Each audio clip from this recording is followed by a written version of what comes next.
Okay,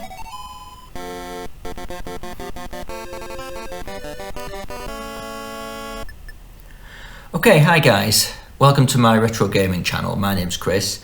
Today we're going to look at the arcade game Track and Field. This was a game about the Olympics that came out in about 1983, I think. So it's a pretty old game now, but the gameplay was quite innovative for the time. The controls are pretty straightforward. There are two buttons to run, which you press as fast as you can to make the player run as fast as possible, and a jump or throw button, which you press and then hold down to determine the angle that the player throws or jumps.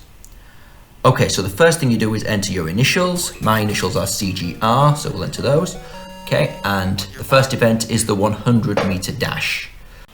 This event is pretty simple. You don't need the jump or throw button here. You just keep pressing the run buttons as fast as you can to make the player run as fast as possible. I'm the player at the bottom, so I'm winning at the moment. Oh, the other guy's catching up with me though. And you have to do it in 14 seconds or less to qualify. Okay, the other guy just beat me to it, but 10.25 seconds I did it in, which is easily within the 14-second limit, so I've qualified. Okay, the next event is the long jump. What we do here is you press the run buttons as fast as you can for the run up, then at the right moment you press the jump button and hold the button in to set the angle. The longer you hold the button in, the higher the angle of jump. Ideally you want to get the angle between 40 and 45 degrees for best jump distance. Okay, let's give it a try. Here we go. Nice fast run up, there we go. And I've got an angle of 47 degrees. Okay, that jump's looking pretty good. I need a distance of 6.5 meters to qualify, and I've got 7 meters, 83 centimeters. Okay, so yes, I've qualified, that's good. Okay, I have 3 attempts, but because I've already qualified, what I'll do now is I'll show you what happens if you hold the jump button in too long. The angle goes all the way up to 80 degrees, so you have lots of height. You almost break the world record of how high someone's jumped, in fact.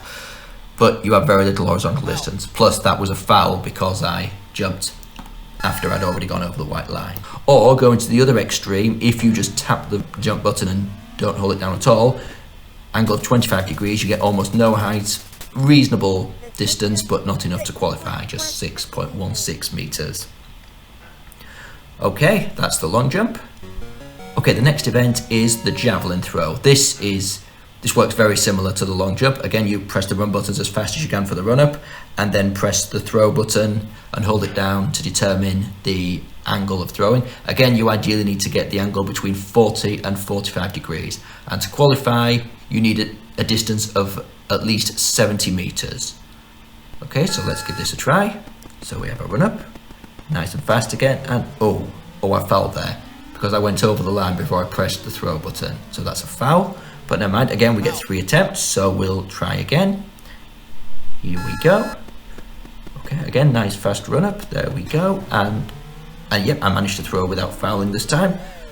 Angle of 48 degrees, that's pretty good. Will I get the 70 meters? Yes, 75.29 meters.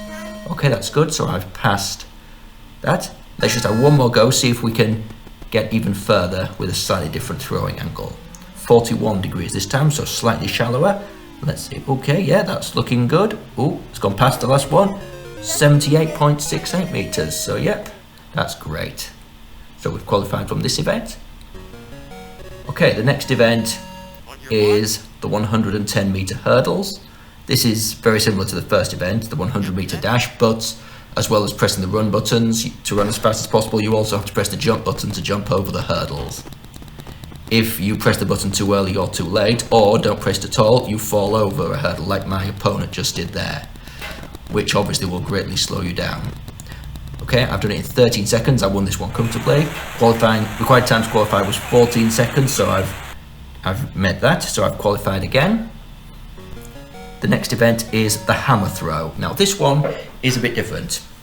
With this one, you press the run button to start the player spinning, but then you don't need the run buttons other than that. The player will then start to spin round faster and faster automatically, and you just press the jump button or the throw button, sorry, at the right time to throw the hammer. You'll notice it flashes red when the hammer's in the best place to throw.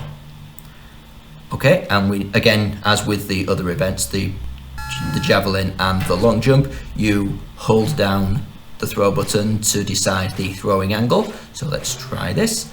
That's good. 45 degrees, pretty good direction. We need a distance of 75 meters to qualify, and we've got 82.5 meters. So yep, that's pretty good. Okay, so let's have another go. The thing to keep in mind with this event is that obviously the faster the player is spinning when you try to throw the hammer, the faster the hammer can potentially go, but the harder it is to throw it in the right direction. The harder it is to judge when to press it. And you can end up throwing it into the net like I just did there. Okay, let's have one more go.